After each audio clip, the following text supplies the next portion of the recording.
When you're enjoying your samsara, you are enjoying with your partner, your happiness is a Samsara Yoga, right? When you're reading a wonderful book, you feel joy. You feel joy. That is Gnana Yoga. When you have done any work you have done very successfully, you have done efficiently. Don't you feel joy? You get a great work satisfaction. That is Karma Yoga. Similarly, when you do meditation, you get the greatest of the greatest happiness. So meditation gives you the greatest of the greatest happiness because you will have clarity about your life. Why you get such great happiness is because you have clarity on your life. You know what to do, you know what not to do. You know how to do, how not to do, when not to do. You will have that crystal clear clarity in your life. With that clarity, you become a celebrity. You know what is the definition of a celebrity? The person who celebrates life every moment is a celebrity. A celebrity is a person who celebrates every moment. Children are celebrities. They are happy every single moment. So, as adults, it is possible to celebrate your life. And sometimes people think, oh, happiness is something which comes on its own and which goes on its own. No, happiness is something which can be cultivated all the time, 24 by 7. There is a science, there is a Shastra. It is called happiness science. See, without knowing the cooking science, you can do cooking, yes or no? Without knowing cooking also, you can cut some vegetables, do something. But when you learn the cooking, you can be a great cook. Without learning the music science, you can simply play any instrument. You can beat the drums, some sound will be created. But when you learn the musical science, you become a music master. You can take care of the animals. Anyway, you can take care of the animals. But when you study how to take care of the animals, then you become a great doctor. So, when you study the science of it, you become great in that field. Yes or no? Without science, you can still do it. But with science, you become the best. You become perfected. Similarly, meditation, when you understand the science of it, you become a great meditator. The science of meditation is when you close your eyes and observe the breath, your thoughts naturally reduce. We get this cosmic energy in sleep also, but the energy we get in the sleep is very limited energy. But the energy we get through conscious observation of our breath, this is called Raja Yoga. So here we get 6 times more energy. In simple terms, whatever the energy you get in 6 hours of deep sleep, it is the same energy you will get in 1 hour of meditation. So the science of meditation is the science of energy maximization. As simple as that. You might ask, sir, why should I meditate? The very purpose of meditation, the very goal of meditation, or if somebody asks what is meditation, the answer is zero mind. To make your mind empty. As simple as that. How do you make your mind empty? Because anything and everything you do is under the control of your mind, isn't it? So how can you make your mind empty? How can you use your mind to make your mind empty? It's not possible. Suppose you close your eyes and chant some mantra. You're using your mind? Yes or no? To chant a mantra, you have to use your mind. So by using the mind, yes, your mind becomes calm. If you chant a certain sacred mantra repeatedly, your mind becomes calm, but your mind doesn't become empty. The same with visualization. To visualize, you use your mind. So by visualization, you can manifest great things, but you cannot empty the mind. The only thing which goes beyond the mind is your breath. Have you observed it? When you are born, when you came to the planet Earth, do you know where you have come from? Do you know your purpose of life? Do you know why you have come to the planet Earth? And do you know where you are going to go next? Do you know what happens after it? Nothing you know. So you don't know anything about yourself. So that means you are in darkness. Imagine a situation where you are sitting in a plane and you don't know why you are sitting in the plane. And you don't know where the plane is going. How scary it is. Isn't it scary? The same thing happened when I was 24 years old. I got everything, whatever I want in my life. Good studies, good job, foreign education, settled in foreign, lot of money. The so-called success. I'm very successful by the time I was 24. I was settled in Australia. I got a master degree. I got a wonderful job. Life is set. Health is there, wealth is there, family is there, everything is there. But then came a deep void. What is life? What next? And fundamentally, I noticed that the happiness levels are going up and down. So, friends, you have to understand fundamentally what are humans looking for in life? What are you looking for in life? Did you ever question, what do I want in life? Why you have joined this university? Why you are taking this course? Why you are going through all those hardships to do the exams? And what you're going to do next? Is it only for food? You're going to have food, clothes, shelter, sleep, and one day you will die. Is that all life is? This is what the animals do. You're studying in a veterinary science college, right? You know what? The difference between animals and humans. Humans and animals, they both are exactly the same, except for one thing. You know, animals procreate, humans also procreate. Animals survive, they eat food, they sleep, humans also do that. So everything is the same. Whatever the animals also has emotion. Do you know that? Humans also have emotions. Animals have survival instincts. Humans also have survival instincts. So the animals want to take care of their own family. Have you seen a small bird? It will fight to its end to save its babies. Yeah? Even a small cat will fight a bigger animal to save its own kittens. It's the same motherly instincts the humans also have. So everything is the same between a human and an animal, but what is the only difference? If you want to be great, you need to have the guts to stand up and answer. Then you will be a great person. If you want to answer, be confident. Let your answer be wrong, but you have to have the guts. Because while you are in the student stage, it is okay to do mistakes and learn from the mistakes. But once you go out of the college and you are in the marketplace, that time you cannot afford to do mistakes. So as a student, you can do all mistakes and learn from the mistakes in your education. The only difference between a human and an animal is animals, they act on instincts. Animals operate on instincts. First of all, let me go on the kingdoms. There is mineral kingdom, there is plant kingdom, there is animal kingdom, and there is human kingdom. 4 kingdoms are there. Yes? The mineral kingdom operates on imprint. The plant kingdom operates on impulse. The animal kingdom operates on instincts. The human kingdom operates on instincts and intuition. So the only difference between a human and an animal is the capacity to realize themselves. Animals don't have the capacity to realize themselves, but the humans have the capacity to realize themselves and become a divine human. From a human, you have the capacity to realize your own self and become a divine human. So, difference between a normal human and a divine human, a normal human operates majority on the instincts. A divine human operates on intuition. So, if you are living your life without contemplating, again, why am I coming back as who am I? What am I?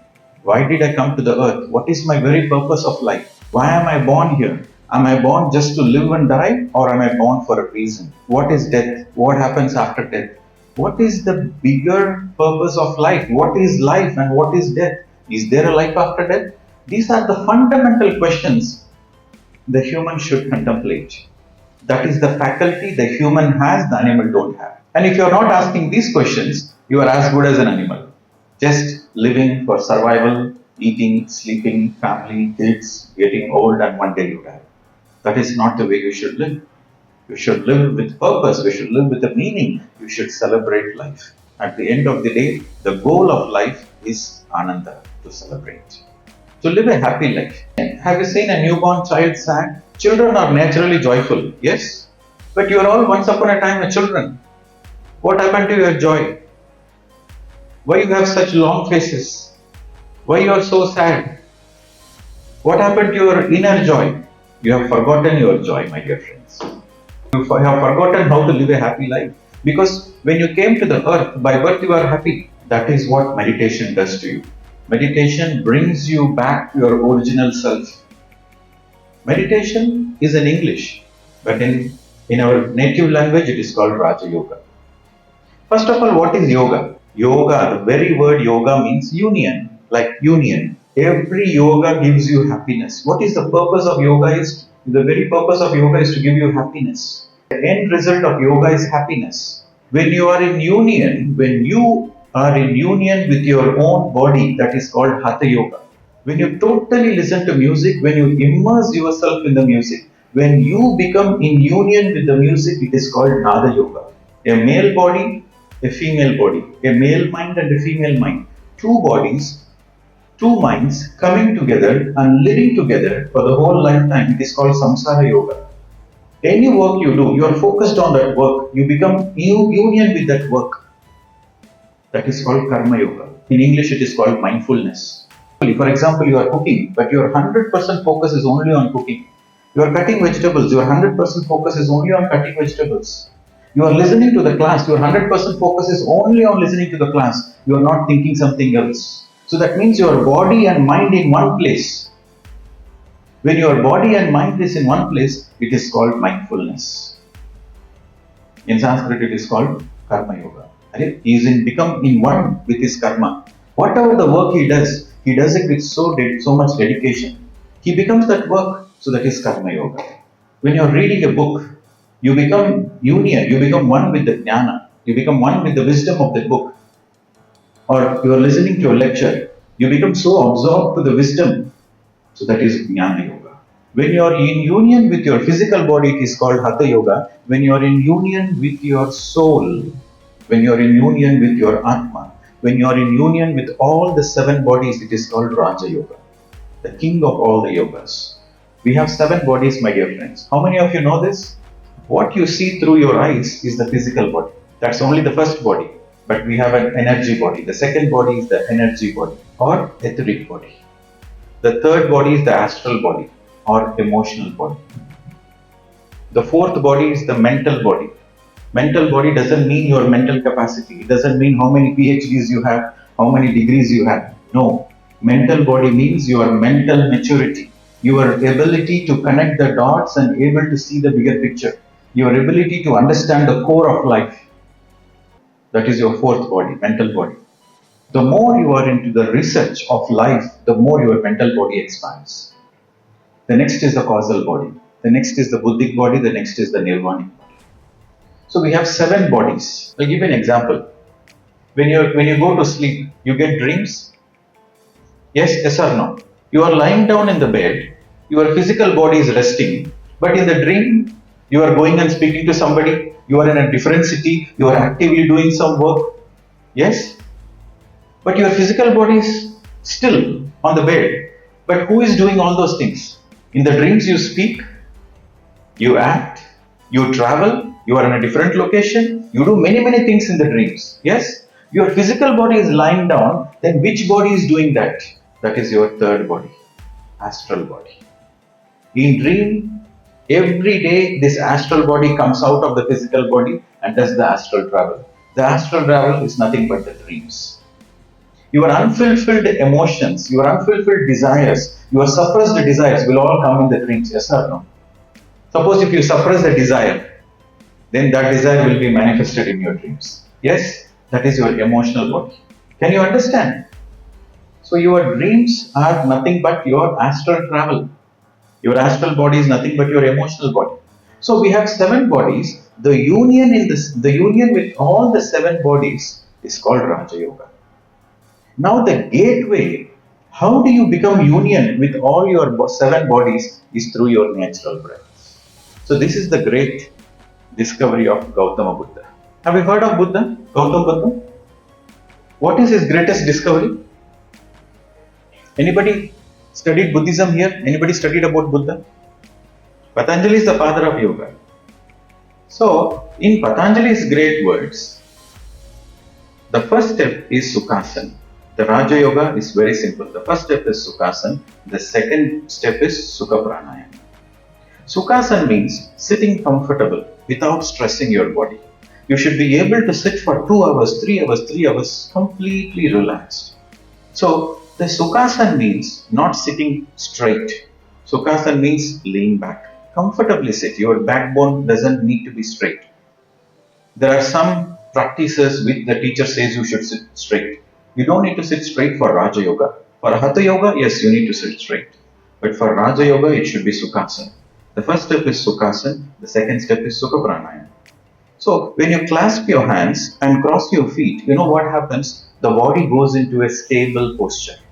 There is a bioenergy. We all have bioenergy. Yes? We all have bioenergy. So this bioenergy gets into a lock posture because your fingers are locked, your feet is locked. So what happens? There is a bioenergy circuit formed around us.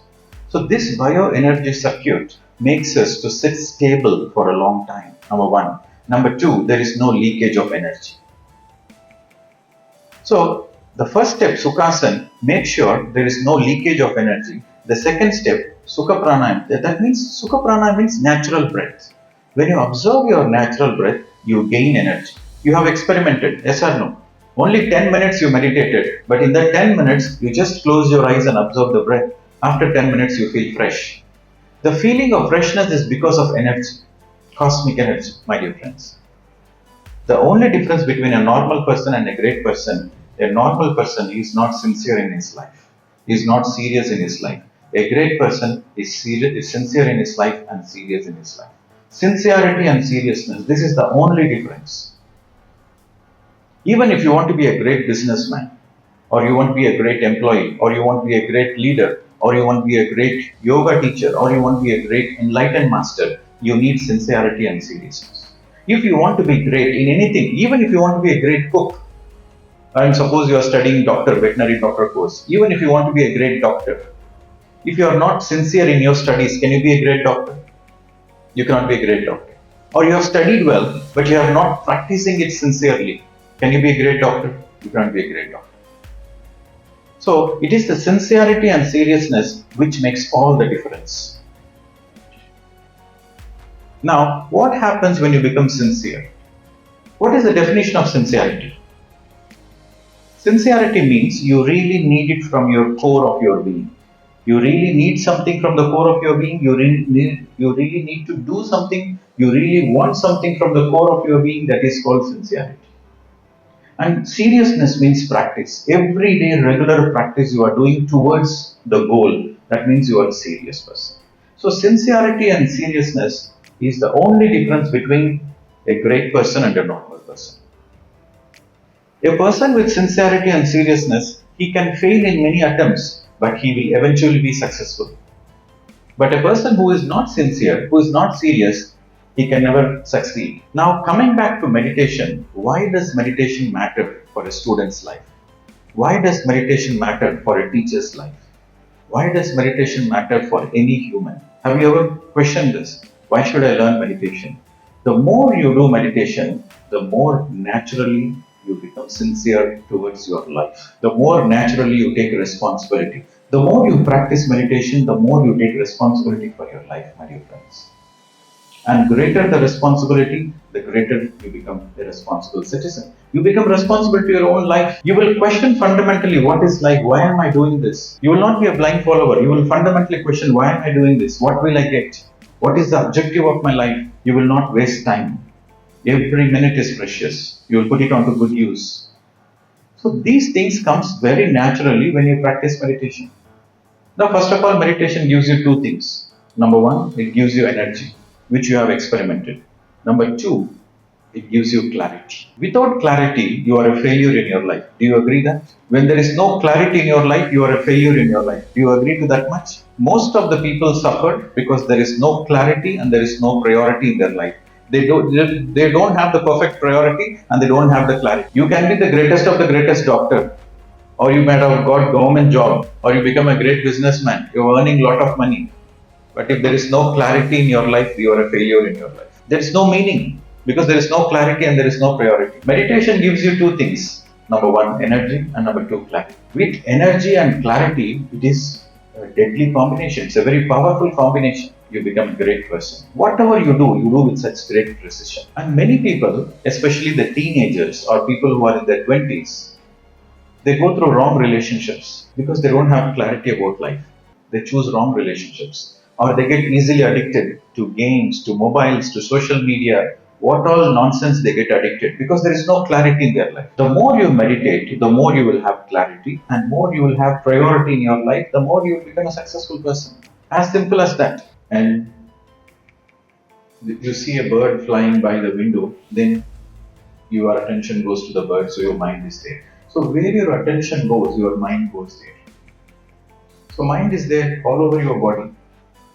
For example, you get hurt in your feet, you feel the pain there. So that means your mind is there. So mind is there all over the body. Mind is not localized, it is there all over. And you can just close your eyes and imagine that you are in America. So that means your body is in India, your mind is in America. Got the point? So, mind is nothing but the bundle of thoughts. So, the more you are with the breath, the more your mind naturally stays in a joyful place. You have to understand that mind exists only in the past or in the future. Mind doesn't exist in the present moment. In the present moment, your mind is in it. Mind exists only either in the past or in the future. So the more you are with the breath, your breath is in the present moment. So the more you are with the breath, the more you are in the present moment. So memory power increases, especially for students. Memory power is very, very important. And whatever the work you do, you will do it with greater efficiency. So these are all the benefits. It will come to you very naturally the more you practice meditation. The more and more you practice meditation, the more you become efficient, the more naturally your memory power increases, and more naturally your mind is calm and you're always in a happy, composed state. And you will notice that suppose you are sleeping 8 hours, the more you meditate, your sleep time reduces naturally. You will sleep only 6 hours, you will sleep only 7 hours. So the rest of the time you will use it for your hobbies. You will read books, you will play games, you have more time to enjoy life. Sometimes people say, I don't have time to meditate, but only when you meditate, you will have more time in your life. It's the other way. And your thought power gets tremendously boosted. Whatever you think manifests because your thoughts have power. If you have weak thoughts, then whatever you want in life, it cannot manifest because your thoughts are weaker. But the more you meditate, your thoughts become stronger. Whatever you want, it will manifest. And healing. Many people suffer with many kinds of ailments, stomach ulcers, headaches, migraines. Whatever might be the problems, the healing happens very naturally. And the ability to discern right and wrong, this is very important because you are in a crucial stage, especially the students, the teenagers, the people who are in their early 20s. They don't know what is right and what is wrong. Most of the time, they are overtaken by their hormones. You see the opposite sex, you get trapped. You don't know what is right, what is wrong, whether the other person is the right partner for you or not, you don't know. You are hijacked, your own intelligence is hijacked by your hormones. But the more and more you meditate, the more and more you have clarity. What I want in life, who is the right person for me. So this choosing this is called discernment. What to do, what not to do. What is right, what is not right. So this ability to discern becomes sharper and relationships becomes very meaningful. Okay, so all your friends will be qualitative friends. The relationship between the teacher and the student become a meaningful relationship. The relationship between your parents becomes very meaningful. The relationship with your siblings, the relationships with your other friends, every relationship becomes meaningful relationship. That means you don't treat the relationship to exploit, you treat the relationship as a way to enjoy life, as a way to live a meaningful life. And finally, the purpose of life is better understood. The most important, you will understand what is the purpose of life. So these are all the fundamental benefits of meditation. Let us quickly go through the myths. What is a myth? A myth is something which appears to be true but which is not true. A myth is something which appears to be true but it is not true. So meditation is difficult. That is a myth. Meditation is not at all difficult. If you learn from the right teacher and you understand the science of meditation, it is the very, very simplest and easiest. All you need to do is close your eyes and observe the breath. The other myth is, to sit in meditation, you have to quiet your mind. I cannot sit in meditation because my mind is agitated. I cannot sit. That is a myth. What is the truth? The truth is, because you are agitated, you need meditation. Meditation is to make your mind empty. If your mind is already calm, you don't need meditation. It is like this. If you're already healthy, you don't need to go to a doctor. Yes or no? If you're already healthy, you don't need to go to a doctor. A person who is not healthy, he needs the medicine and the doctors. Similarly, meditation is primarily for the people who are agitated, who are disturbed, who are not happy in their lives. And it takes years of practice to get benefits from meditation. Again, this is a myth. Even if you do 10 minutes meditation, you get benefits. In 10 minutes, you get mind calm and relaxed. If you do half an hour, your willpower increases. You do 1 hour, then your thought power becomes very strong. Your mind becomes very powerful. Your thought becomes very powerful. You see, this mind, if it is not cultivated, it becomes a monkey mind. If the mind is cultivated, then it becomes a more powerful mind, more beautiful mind. So the same mind, if it is not cultivated, then it becomes a monkey mind. It becomes a mind of destruction. If the same mind is cultivated with the practice of meditation, the same mind becomes a beautiful mind, becomes a powerful mind. And sometimes people think, oh, meditation is escapism. Meditation is for people who are 60 years old. It is not for us. We are youngsters. We have to enjoy life. Meditation is not for us. You are absolutely wrong. You can be happy, but if you do meditation, you will be happier. So, when you are in your 20s, you practice meditation, you will enjoy your life to the fullest. Meditation is to take responsibility and to enjoy the life to the fullest. Primarily, meditation is not escapism, meditation is taking responsibility. It appears like, oh, you're sitting and closing your eyes and doing nothing. It appears to be like escapism, but no, you are totally responsible towards your life. You want to live a meaningful life. You want to live a responsible life. So meditation is not escapism, it is all about taking responsibility, number one. And number two, the more you take responsibility in your life, the more naturally you feel joyful in your life. And then we have discussed that I don't have time. The more you meditate, the more you will have time. And another myth is I'm supposed to have transcendental experiences in meditation. Sometimes people they think meditation means you need to have open your third eye, astral travel, you need to go to Himalayas, you need to have wonderful experiences. Meditation is for experiences. Actually, meditation is not for experiences. The experiences come in their own way. It's a byproduct. But the main goal of meditation, the main purpose of meditation is to celebrate your life, is to live a healthy life, is to live a happy life. Now, let me ask a simple question and then we'll conclude this session. Many people are going through stress. How many of you are feeling stress in your life, or how many of you felt stress in your life at some point of time? Please raise your hands. Almost everybody. You know why you feel stressful? Can you define when you feel stress? If you don't meet our goals, you feel stressful. You see, the formula is very simple. You have too many things to do in too little time and you don't have energy.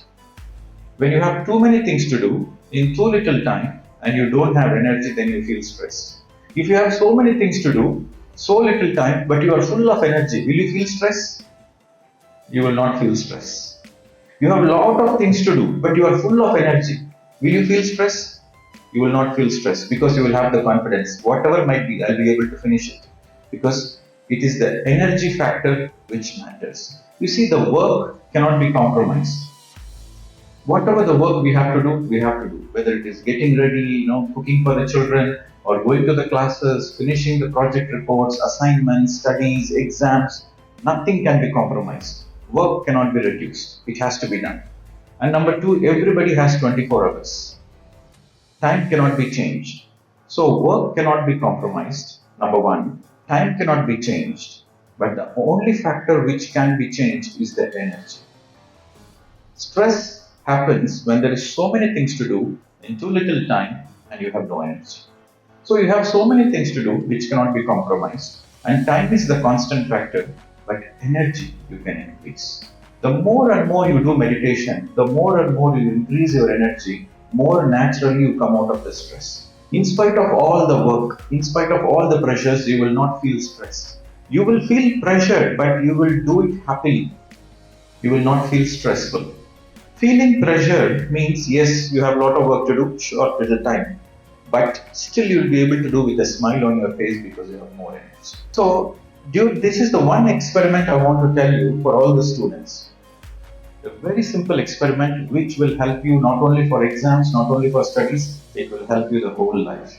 At any point of time in your life, you feel headache, you feel tension, you feel worried, you feel concerned. Just close your eyes and observe the breath for 10 minutes. Only 10 minutes. Immediately your headache will go. Immediately your stress will reduce. You see, many students, they study well, but they are not able to write the exam well. Because of the stress factor, they forget everything. But before you write the exam, immediately don't read the question paper and go through the stress. First, relax yourself. For 5 minutes, close your eyes, be with your breath, calm down yourself, and then you see the question paper, all the things you studied, all the things you heard, you will remember. Imagine you are going to an interview and you are fully stressed, you are full of tension. Will you be able to do the interview well? No. But imagine you are very calm, very relaxed. Are you able to do the interview well? If you are calm and relaxed, the person who is interviewing you, he will select you because calm and relaxed means confidence. Stress, tension means you are not confident. So, any point of time in your life you are feeling stressed because of studies or because of exam or because of interview or because of deadlines, whatever it is, just make yourself relaxed, make yourself calm. You will understand that everything is possible. There is nothing impossible. In life, everything is possible provided you have the energy. If you don't have energy, you cannot do anything. But if you have energy, you can do great things. So, meditation primarily gives you energy. When you close your eyes, you conserve the energy. When you observe the breath, you maximize the energy. Any work you do mindfully, you conserve the energy. Meditation increases the energy. A very simple science. Sometimes in the beginning you say that, oh, I cannot meditate, sir, I get too many thoughts. You close your eyes, you don't get too many thoughts. The thoughts are already there. For the first time, you notice your thoughts. When you close your eyes and observe the breath, you don't get thoughts. The thoughts are already there, but you become aware of the thoughts for the first time. So many thoughts were unconsciously in the back of your mind. You see, on an average, the human thinks 60,000 thoughts per day. You know that? 90% of the thoughts are repetitive thoughts, unproductive thoughts. So you lose a lot of energy. So the more you meditate, the more you cut down your thoughts. The negative thoughts are removed, and naturally you are full of positive thoughts, miraculous thoughts. And this meditation has to be practiced when you are a student. Then only you can be a great student. And when you go to the society, you will be a great citizen. You see, the gift of India is this. India is the best because in India we study life science. Because yoga is there, Raja Yoga is there. We have the very natural gift of learning what is the ultimate of life. In the other countries, they don't know what is karma, they don't know what is dharma, they don't know the cause and effect, they don't know the spiritual science. Because they don't know the spiritual science, they are stuck in the mechanical life. But here in India, we have such a beautiful gift that where we are intertwined with our life because we have a science. Because there is a Shastra, yoga is nothing but a Shastra. Shastra means science. So fundamentally, India is the land of spirituality. All the major religions are born in India.